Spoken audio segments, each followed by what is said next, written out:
This is your opportunity. Prepare yourself to be a missionary from any part of the world.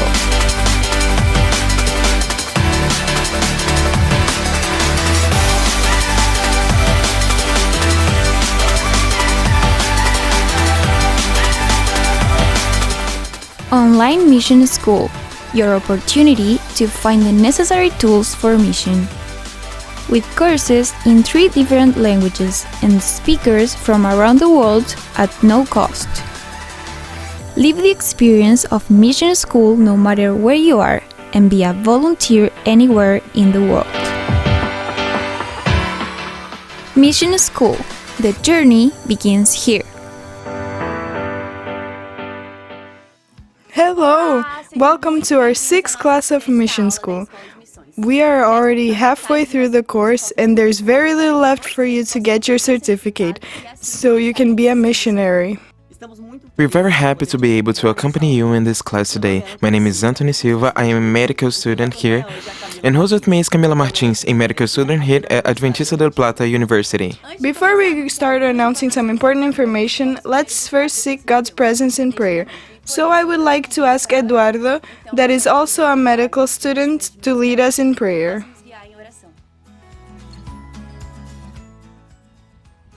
Let's pray.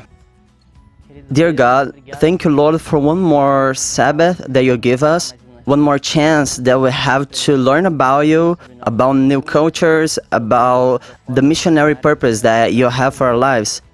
Lord, open our minds now that we may understand all the message that you wanted to pass to us. May our hearts be ready so that we can be your missionaries here on this earth and shorten your return. Be with us. This is what we ask you at this moment. In Jesus' name, amen.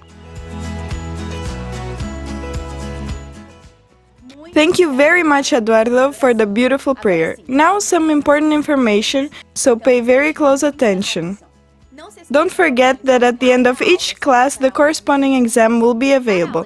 And for today's class, you will have to read chapters 15 to 17 of the book you already know so well, Passport to the Mission, plus today's class, which will be very interesting for sure.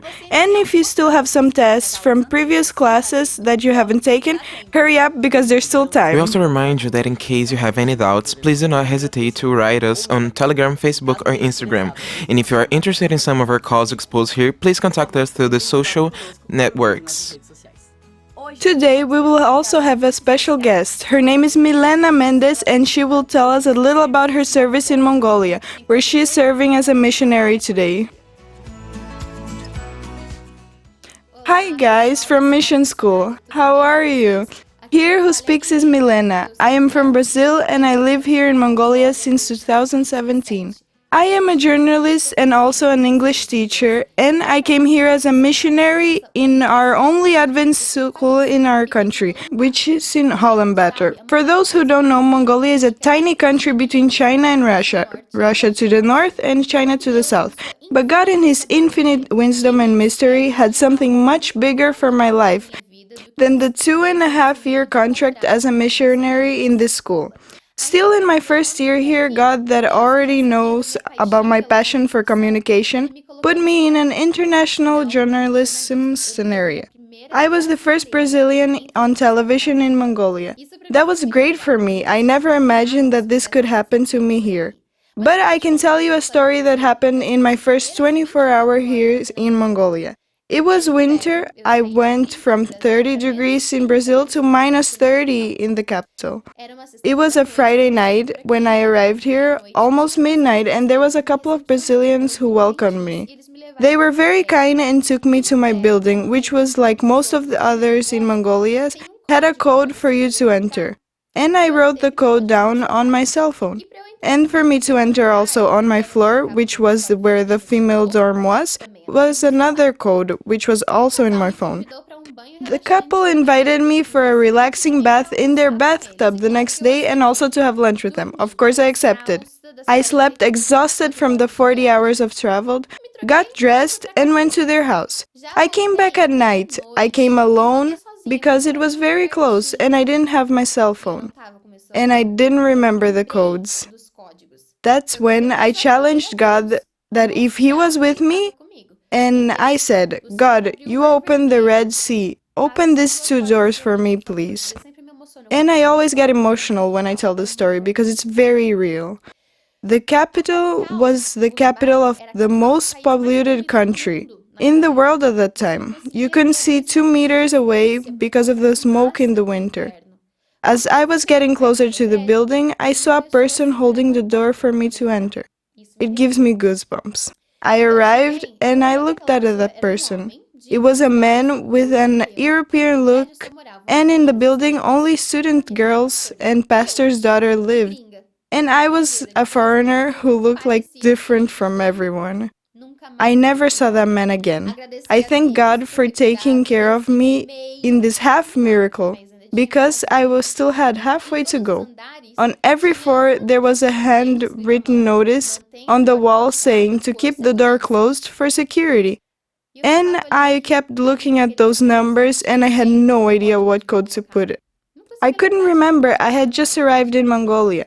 And I heard a clear voice saying, "Push the door." And I looked back and got scared because the voice was so loud. And then I realized that that voice was not a human voice. And I grabbed it and pushed the door and it opened. There was not one girl in the common area. Total silence. It was already late at night. I think they had curfew maybe. And I thank God for showing me that if He brought me here, He would take care of me since the very first day. Today I am no longer a missionary in the field, but once a missionary, always a missionary. And this is very true. Today I am coordinator of the English program at the International College here. God gave me one of the greatest gifts of my life that I never asked for, which was my husband. He took me out of Brazil, brought me to the other side of the country, crossing continents to meet the person He had in store for me, even though I was reluctant from the beginning. If you need to hear this story, you can be sure that I will be praying for you.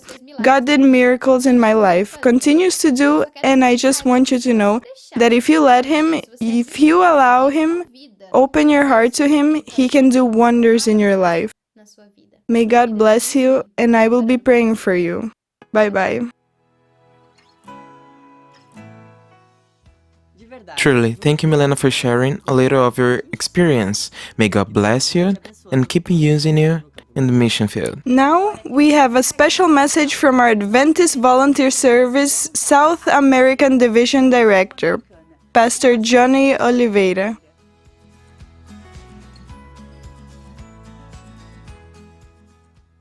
Hello, friends, how are you? God keeps asking, who will I send? Who can go in my name?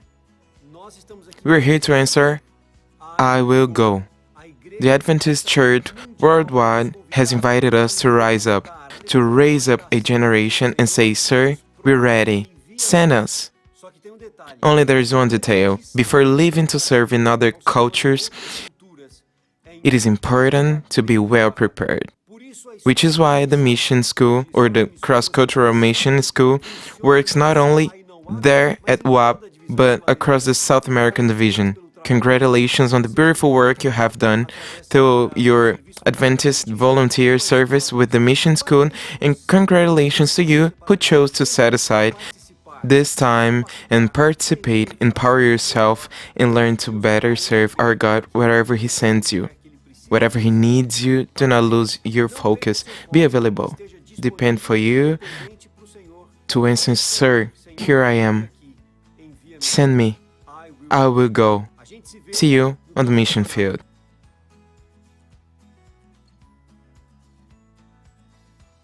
Thank you, Pastor, for accompanying us and motivating us to move forward in this wonderful project. Today we have a very important and interesting topic to share with you. We are going to learn a little about Judaism, so pay very close attention, because every word will surely be of use to you in the future. Who will accompany us will be the Pastor Reinaldo Cicada, who was born in Governador Valadares, Minas Gerais.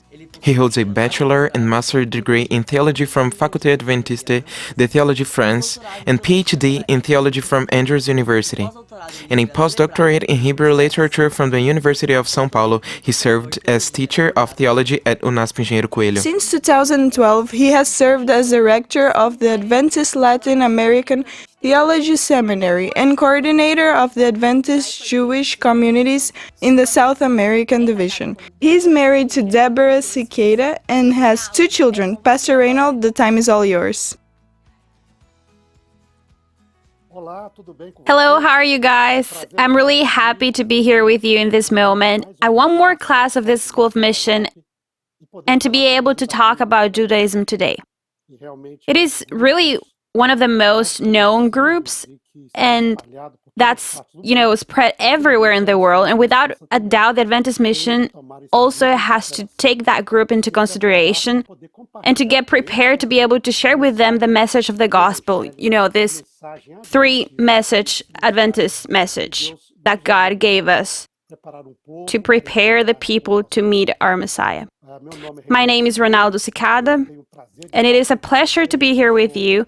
I am the Theology Seminar Director of the Adventist University in Brazil, São Paulo. And I'm also the responsible along with the South American Division and an assistant along with the General Conference working in the Adventist Ministry for the Jews. Okay, so I'm responsible for the World's Jewish Adventist Friendship Center. It is a friendship and relational center between Jewish and Adventist. So today I would like to introduce you some aspects of the Judaism and of the Jews for you to learn, and who knows, maybe to be prepared to serve in this mission field as well. So let's get to it. I'm going to start sharing with you my screen so we can start this class together. Okay, so let's start.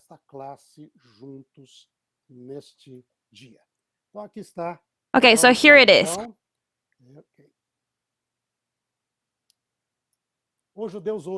Jews today. How are they like? In the world, they have a population, according to 2009 census, of 14,707,400. On the screen, you have the link to a website where you can go and check this statistic. Now, this varies from country to country. Jews are all over the world. And over here, you have a current census from 2021 of the Jewish population in every country. If you click on it, you will see what you're seeing in the screen right now. There's a website. Let me just zoom here so you can see it a little bit better. So, here. Look at the statistics.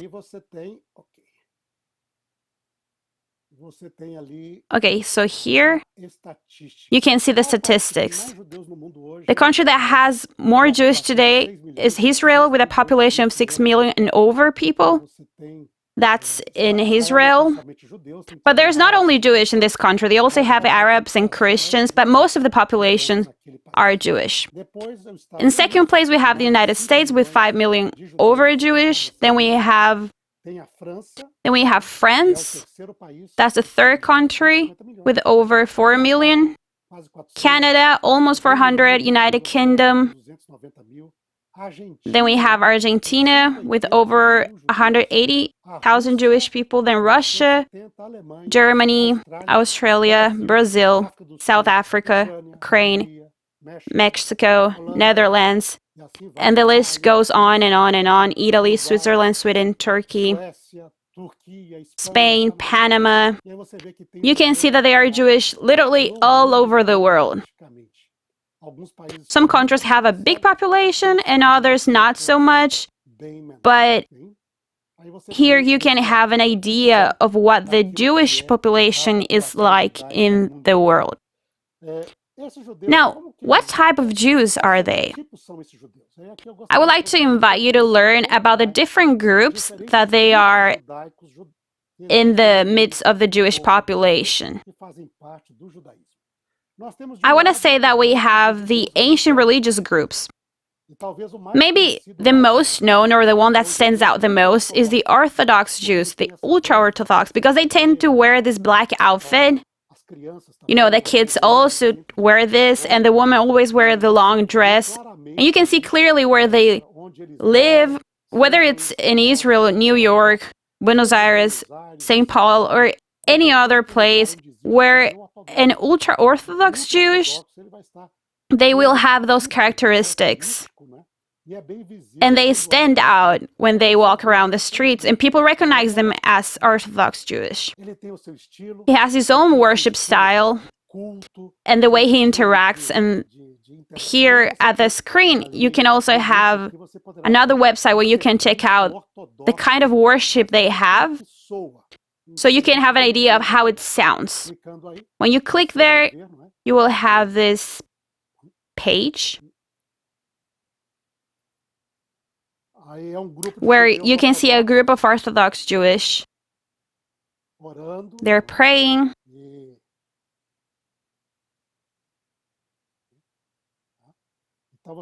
So if later you want to check this out, I'm going to share this presentation for those who want to know a little bit more. And then you will be able to see that worship. They have a very specific accent. Their Hebrew has kind of a German sound to it from Slavic languages, so their accent is a little bit different from the modern Jewish, or from the Israelite Jewish, or even from other origins. Then we have the religious Jewish, but they are modern Orthodox. They don't wear that black traditional outfit that some of the Jewish in the north of Europe wear. They wear modern outfits, but they have distinct characteristics as well. Like, they always cover their head with that hat that they call kippah. They practice their specific religious observations as well. The modern Orthodox Jewish can also be at the army. You can see that they are participating at the army on the screen. They usually reunite nearby the country, but the ultra-Orthodox doesn't do this. They're not very close to the project of Israel itself, or doesn't join the army. So there's a clear difference between these two groups. Very similar to this last one, we have the traditional Jews. They wear the religious outfits when they're worshiping at the synagogue, and they practice pretty much the same religious aspects as their peers. But if you find them in the streets, you won't recognize them, because outside the worship center or the synagogue or a religious facility, they dress up as everyone else. And you will only know they're Jewish by getting to know them, by being friends with them, and knowing that they have a Jewish background. Now, over here we have another link where you can access, so you can see a bit of what a modern and traditional worship is like. This is in Israel. So I'm going to show you a little bit over here, but of course later you can check it out.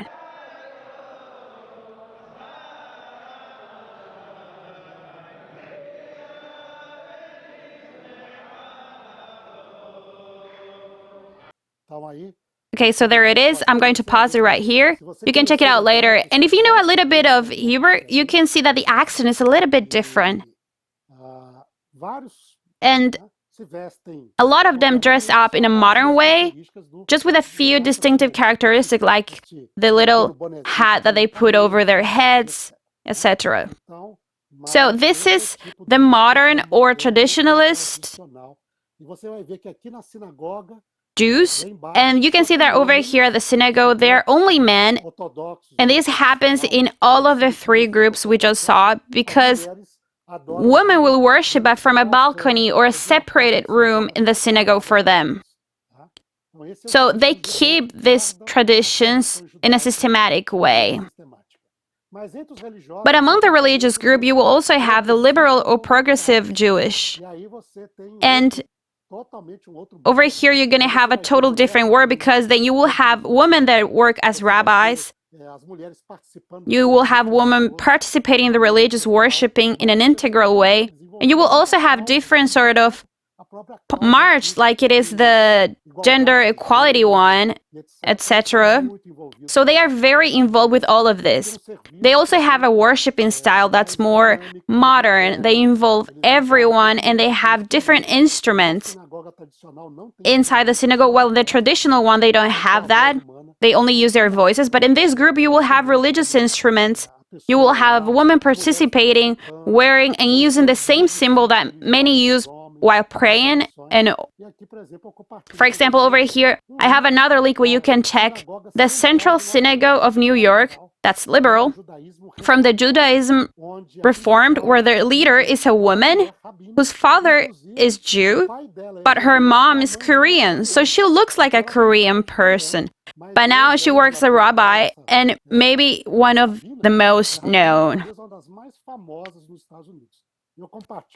Over here, I'm sharing with you the worship they had last Friday night.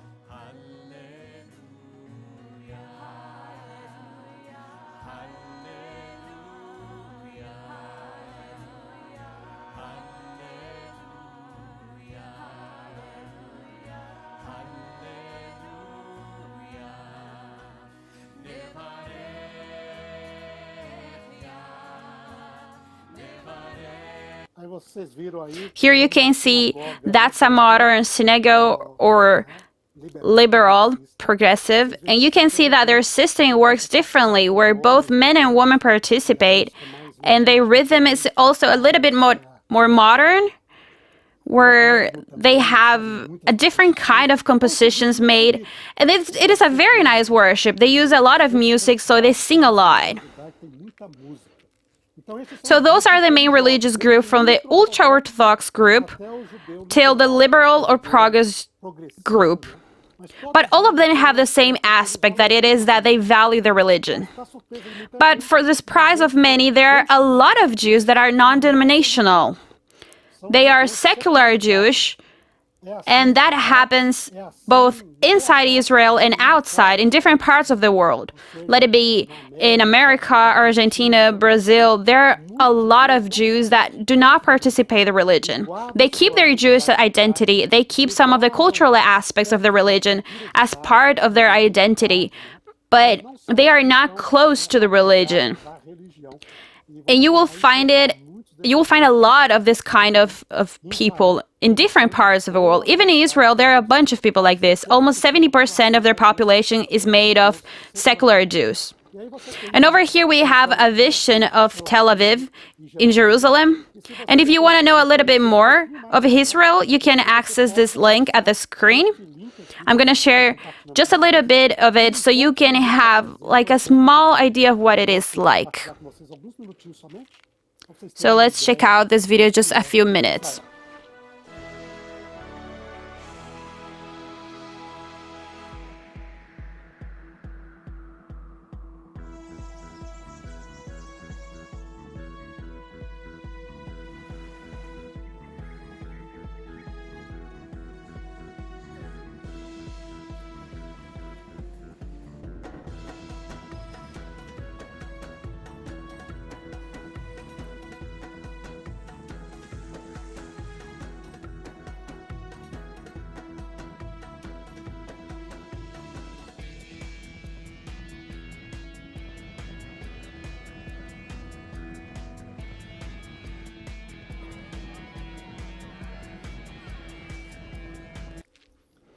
Okay, so you can check this video out if you're interested. You can check it out later. This is a very interesting video that shows different aspects of this country. It is a very modern nation. It has a lot of history, of course, but you will see a very modern nation, or in different aspects of the culture, that's very intense, both in the day-to-day, also in the academic life. When we talk about business, this is a place where most of the new startups of the internet started. So you will have a vision of what Israel really looks like. Now, that's when it comes to religion. We have the Orthodox group, the ultra-Orthodox group, the modern Orthodox, the Traditionalist, the progressive, the liberals, or non-religious, non-denominational. But when it comes to their ethnic origin, so that means when it comes to those different ethnic groups, we're going to have different groups because they are a very diverse group when it comes to the ethnic side of it. If you thought all of them were the same, well, surprised they're not. In one side, we have one of the biggest groups, the Ascona Jews. They are the Jews from the North, Central, and Eastern Europe. So Russia, Germany, France. So this group has a lot of similar characteristics with Europeans. So the influence of the German language is very strong in their language. Their language is a mix between a German dialect. A lot of people, nowadays, a lot of people don't. They speak of the language they speak in their country. But this group that keeps their ancient tradition, they talk Yiddish, which is a mix between German and Hebraic or Slavic words. So this is a big group, and probably most of the Jews that are in Argentina, for example, they probably are descending from this Ascona set. But this happens all over the world. In Israel, they also have a big group of this sort of group.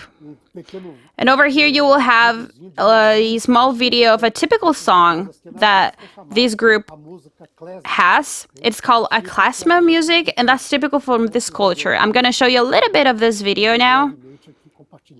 So I'm going to share this with you.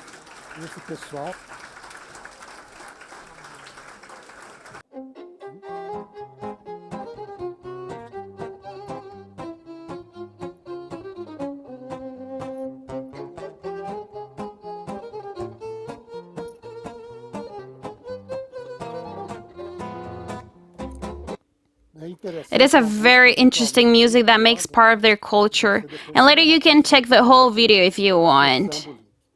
But let's keep going. Another group that there it is, besides this group that has a German Eastern origin, there are the Jewish from the Iberian Peninsula, the Sephardim group. These Jews were exiled from Spain in the 15th century,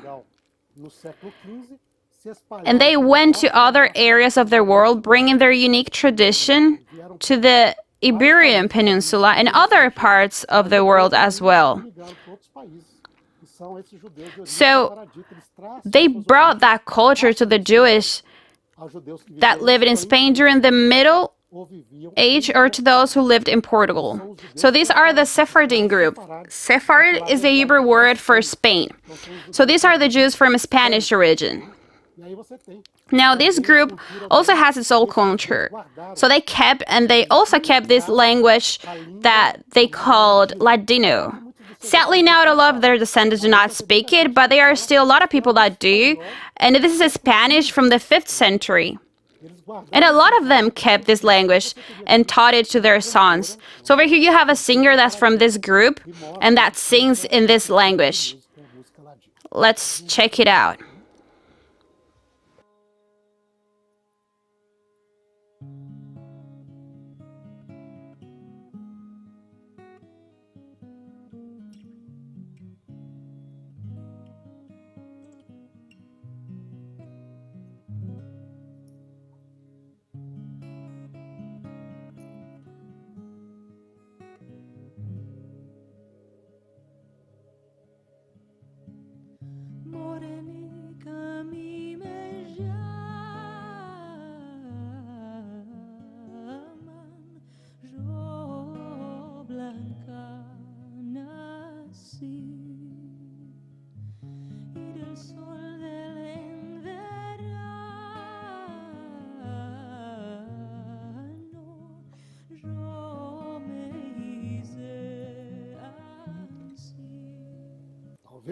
So there you go. I think many of you understood what she said, right? This is Ladino, which is Spanish that was spoken in the 15th century. And a lot of them kept this language and their culture till this day.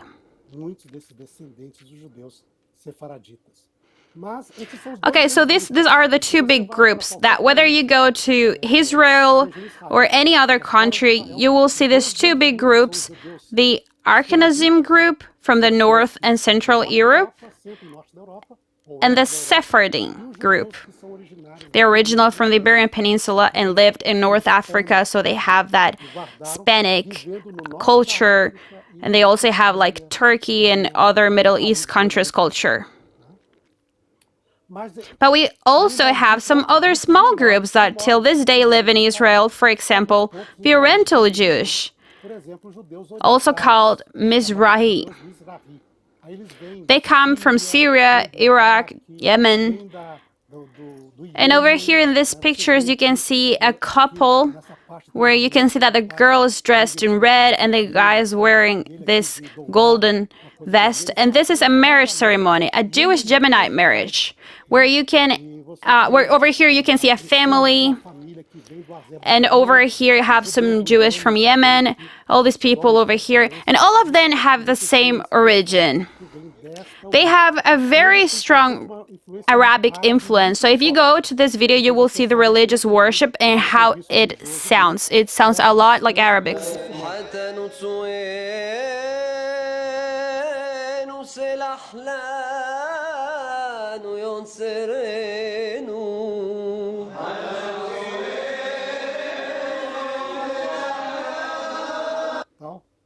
Okay, so here you can see a worship service from this Eastern group, and it looks a lot like the Arabic or Muslim kind of worship because they have a great influence from this culture. But there are also other groups, for example, the Ethiopian Jewish, the African Jewish, that came from Ethiopia. Nowadays, a big part of this group is still in Israel. A few of them are still in Ethiopia, but a big part was taken to Israel. And the young people you can see at the screen, they are part of the Israeli military. And if you go there today, you will see and find a lot of people that are part of this group. You will also find Jewish that are from India called Bene Israel. If you look at the pictures, you will see that they are from India, and they are a religious group with over 2,000 years that have been living in India and that has this origin called Bene Israel. So you can see that ethnically speaking, the Jewish are not one simple thing, but they are very diverse. And if you go and you live with them, you will see that that diversity exists and is part, it is very present in Israel.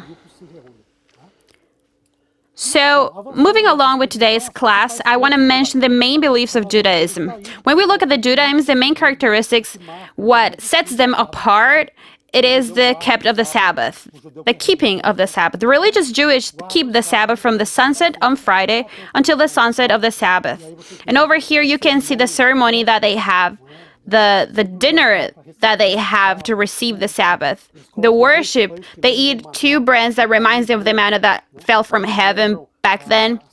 They have these 2 candles that they light up, and it's always 2 candles because they are the commitments that they find in Exodus 20 and in Deuteronomy 5, where it says, "Remember and keep."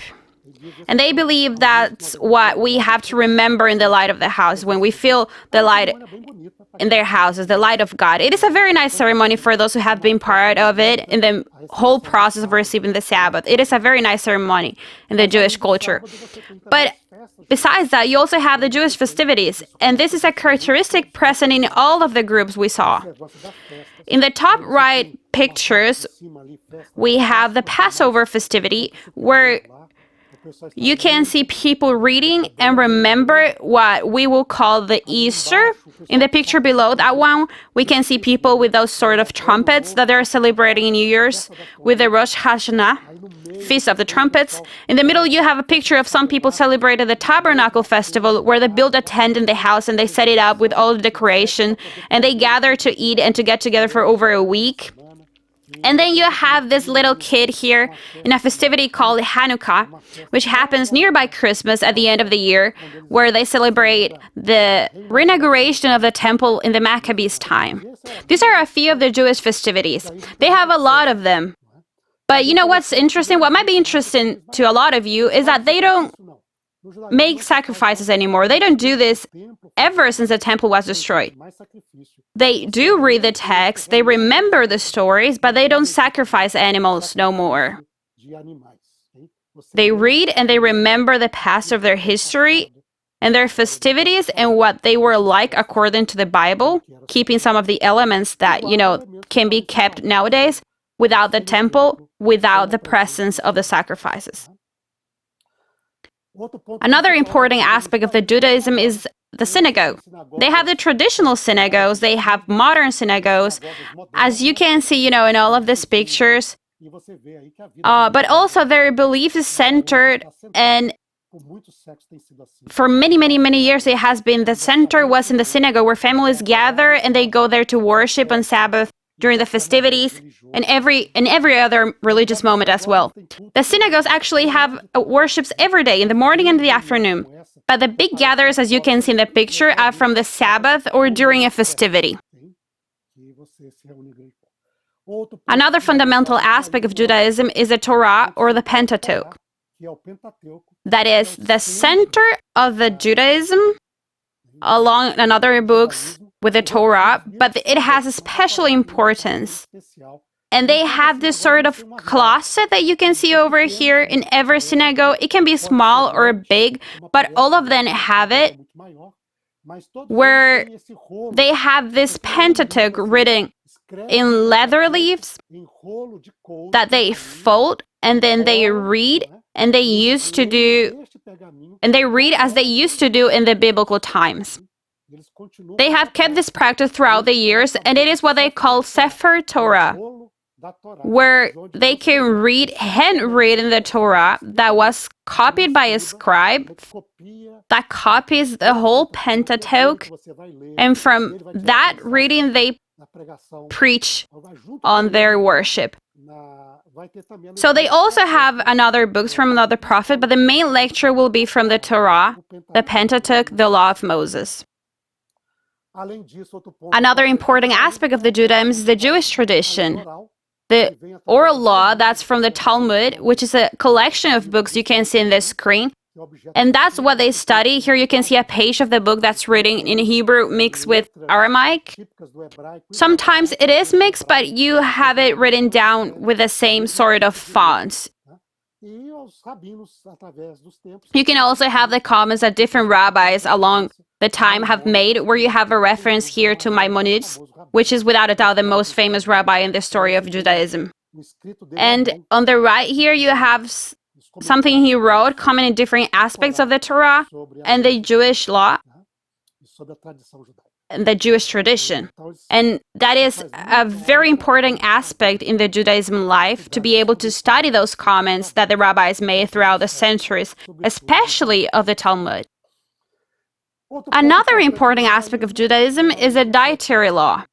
The Jewish practice, the ones that follow the religion, they follow this dietary law that follows the rules in the Bible about, not eating animals that are not pure, etc. And they have another specific points in this diet that is called the Kashi law. Kashrut means law, set of laws. When something is pure, it's kosher. You mean it's something that you can eat according to the biblical and Jewish law, which is built on top of the biblical law. That's something very important for the Jewish today. And finally, the last important point is the practice of justice. That's a very big concern in Judaism, where you think you have to take action and make justice in the society to help our neighbors, to bring equality and rights to people. And if someone wants to, for example, now we have a project that's very interesting, where we are working with a country in Central America that's doing a very nice project with the Jewish, and they're developing a lot of contact through the social action. And our ADRA, along with the Jewish social action, got together to work together, and they're building a wonderful friendship and a very nice missionary work. So, Jews are also very involved in the fight for people's right and equality. In the black and white pictures here, you can see one of the most famous rabbis with beard called, he's right there in the corner, he's called Abraham Rocha, which is one of the most famous rabbis in the 20th century, along with Martin Luther King, marching in for people's rights and equality among the African population. And he was very active in this movement because all of it was very important for Judaism, to practice justice and to do what is right in society, and also, of course, in their personal life. Of course, there are people that don't care about this, but the Judaism itself teaches this concept, and whoever wants to practice this religion will realize that they have a big emphasis on this area of social assistance and people's right. Well, this was a very short point of view of what Judaism is like, by keeping in mind that Judaism is very broad. And over here, I would like to finish my presentation with some words that Ellen White said, and also give you the website where you can access to all of these materials and have more material even about the Jewish mission. Ellen White wrote a lot about the Jewish, and here I just want to mention 2 or 3 quotes. Of course, she has many, many more. If you want to learn more, you can research this later. But here I would just like to quote what she said, and this is in the Acts of the Apostles, page 381, and it says, "In the closing proclamation of the gospel, when special work is to be done for classes of people hitherto neglected, God expects his messengers to take particular interest in the Jewish people, whom they find in all parts of the earth.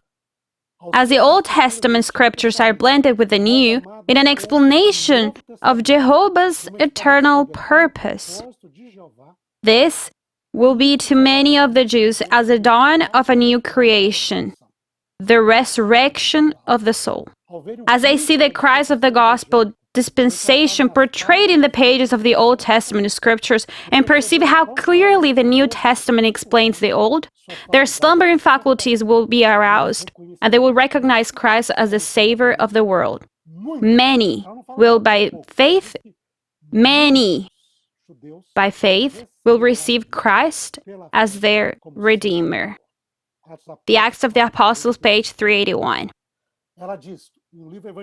Also in the book of Evangelism, page 579, it says, "There will be many converted from among the Jews, and these converts will aid in preparing the way of the Lord, and making straight in the desert a highway for God."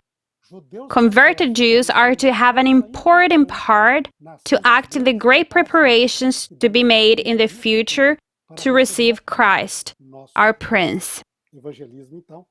The book of Evangelism, page 578. And our last quote is in the same first book that says, "Among the Jews are some who, like Saul of Tarsus, are mighty in the scriptures, and these will proclaim with wonderful power the immutability of the law of God. The God of Israel will bring this to pass in our day. His arm is not shortened that it cannot save. As his servants labor in faith for those who have long been neglected, and despised, his salvation will be revealed." So if we work with faith and within faith for these people that have been long-term neglected in the project of mission of our church even, then it says that when we do the right thing, that God will compensate his servants' faithfulness, and a lot of Jews will accept the message of the gospel and will participate with power, as Paul did, in the preparation for the second coming of Christ. And I would like to finish my presentation with these links that you can see on the screen. The World Jewish Adventist Center of the General Conference, it's part of the World's Church of the General Conference that participates in the global mission And here you have the links where you can access to written and more material about the work that we do dedicated to the Jewish people. You will also see the website with the material if you want to learn more.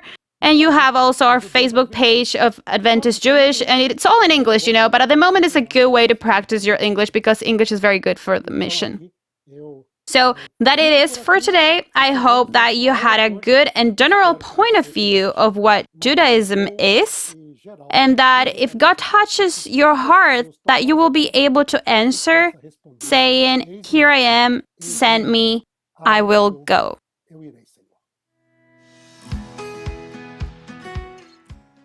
How important it is to be able to learn about these cultures and religions, not only to be able to approach us correctly, but also to show the reflection of Jesus to those who don't know Him.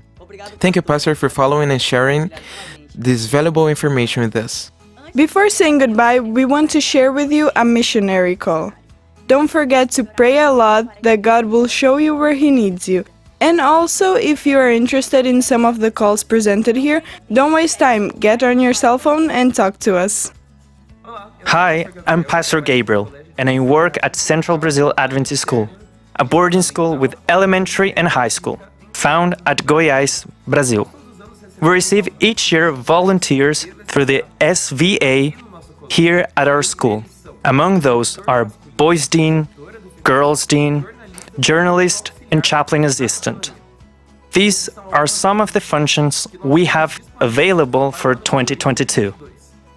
The spots will be published at the system along with other positions. You can also get in touch directly with me through email, gabriel.valley with 2 L's at iabc.org.br. If you're interested, write us an email, come and volunteer here at IABC.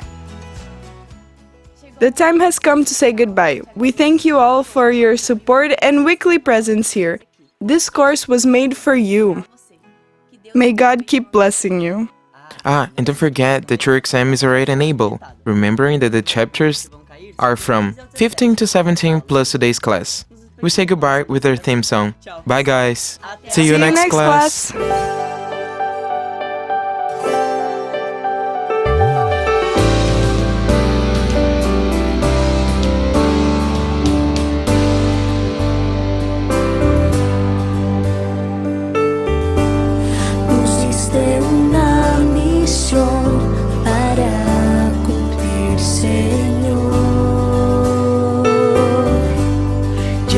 Tu